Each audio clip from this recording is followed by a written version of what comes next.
on NECN, a wrap-up of the week in New England business news. This Week in Business. The nation's jobless rate is up. It rose by 0.1% to 9.6% in August. That's the first increase in 4 months. And overall, the economy lost 54,000 jobs. So how is the uncertainty in the economy affecting people's willingness to invest in a college education?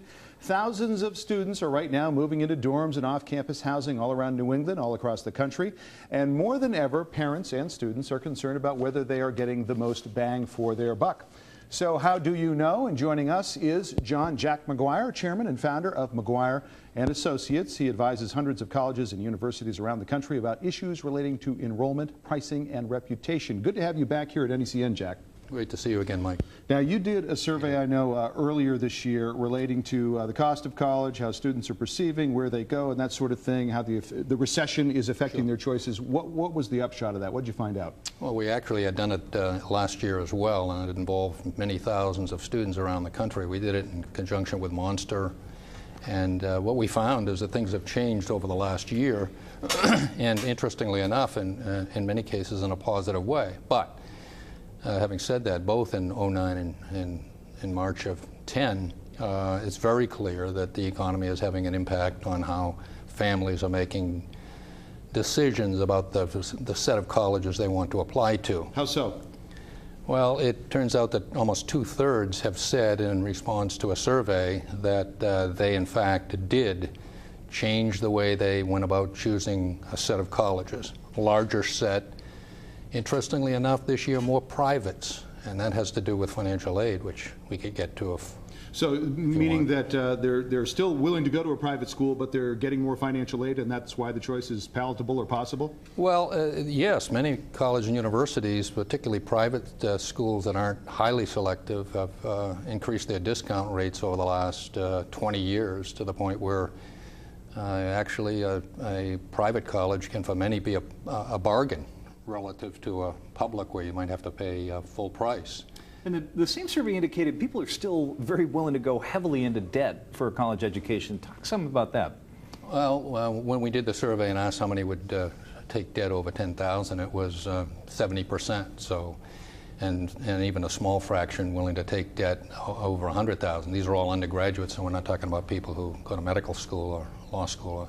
And so, yes, people are willing to go into debt, but college and universities in some ways are willing also to go into debt, subsidize heavily financial aid, which is need-based but also strategy-based. Some have called it merit aid, but it's actually strategic in order to level a playing field and compete with publics and with some of the highly selective private institutions. So just explain to us what Maguire and Associates does, sort of, you know, the advice you give to colleges about pricing, enrollment. What do you do all day? We started out as an enrollment management firm. I was Dean of Admissions at Boston College for a number of years and and also a professor of physics.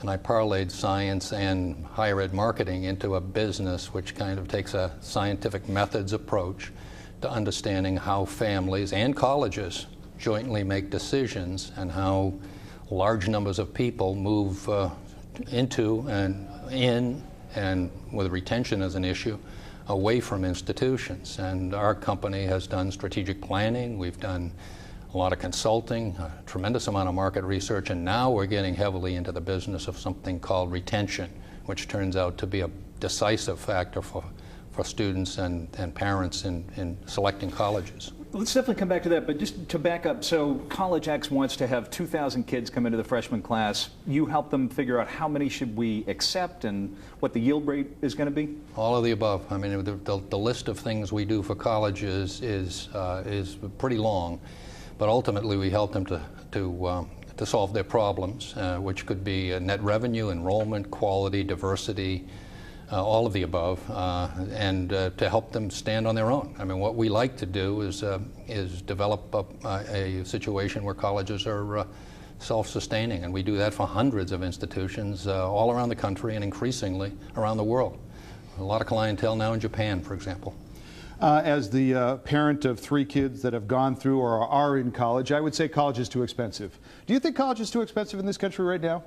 For some, it is, and that's one of my major concerns. The price that they're charging, the colleges are charging. Yeah. For many colleges and universities, the clientele who attend them, by and large, have enough money to afford those colleges. I don't want to pick on the Ivies. We work for many Ivy League institutions, but the students who attend Ivy Leagues aren't at all like the typical family in this country, maybe under 20% with incomes under 60,000, and 40% or more with incomes over 180. The numbers nationally are 60% under 60 and only 2% over 180. So there's a huge maldistribution. Now, as you move down that chain, there are many, many families of modest incomes, particularly under 60,000, who are struggling mightily. And I think we've got to pay more attention to those folks. And indeed, if we're going to meet President Obama's goal of getting back to number 1, we're number 12 now in terms of high school, college graduates, we're going to have to work on under 60,000 and worry less about the wealthier families who can easily afford, and there are millions of them, the most expensive college in the country. Now, knowing how colleges market themselves, since you do advise them on doing that, and knowing how much they charge, now if there are parents out there right now watching this show, what would you advise them? I mean, you're behind the scenes in making their choice about a college. Help them sort of wade through all of this, and what should they look for? Well, the research is pretty definitive, and that is people are getting wiser and wiser about the net price issue. So for colleges, market early and market fairly what it's actually going to cost. The government is now requiring colleges to post net price calculators, which will give rough estimates as to what college is going to cost. But if I were advising parents, I would say look for schools where there's a match to the kinds of things that you most want. Look for schools that have high retention, graduation rates. I also, a hidden variable is look for schools with great leadership. My wife and I all the time advise neighbors, friends, family on issues related to college choice.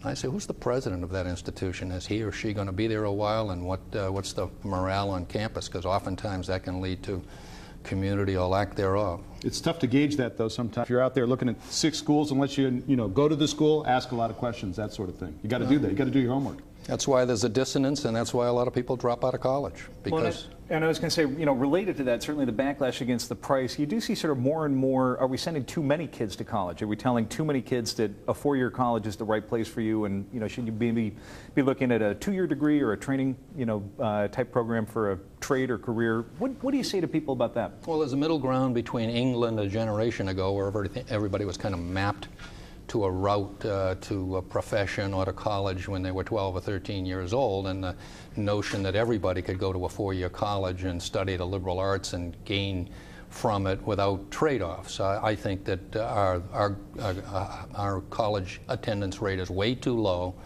but having said that, I don't believe it's necessarily true that everybody now should go to college. There are way stations, and those are could be community colleges. People go to work and then go back to college.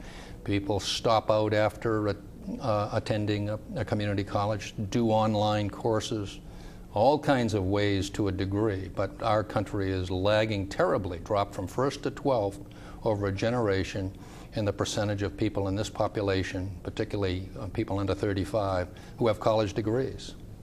I was going to say, I think a great thing a lot of people would love to hear, parents of a high school senior who are looking at colleges this fall, any other advice you would give them about approaching this decision in this market? Well, I think I've given the best advice I can, but net price is a big issue. The financial aid issues, negotiate them, go online with a net price calculator, look hard at what you want to do and what the match is going to be. Don't be afraid of being undecided. Don't think that everybody needs to go to an Ivy League institution, and look far and wide. Be flexible with regard to choice making. I was going to say, net price calculator is, here's, if your family earns this much, here's typically the amount of financial aid you can expect to get, or how does that work exactly? Well, the federal government is mandating in October of 11 that every single college and university must have on its website this NPC, net price calculator. And the website can ask a number of leading questions that would be similar to financial aid form questions. And on that basis, they must be able to publish a price for this particular family. And the family has to be able to rely on that price as a promise, obviously with certain constraints on that promise based on what they do over the next year. But that's going to help people understand and gauge exactly what that they may be paying on a net basis rather than worrying about sticker price. That is something to look for, and thanks for pointing it out to us. John Maguire of Maguire Associates, thanks for being here. Great to be here, Mike and Peter.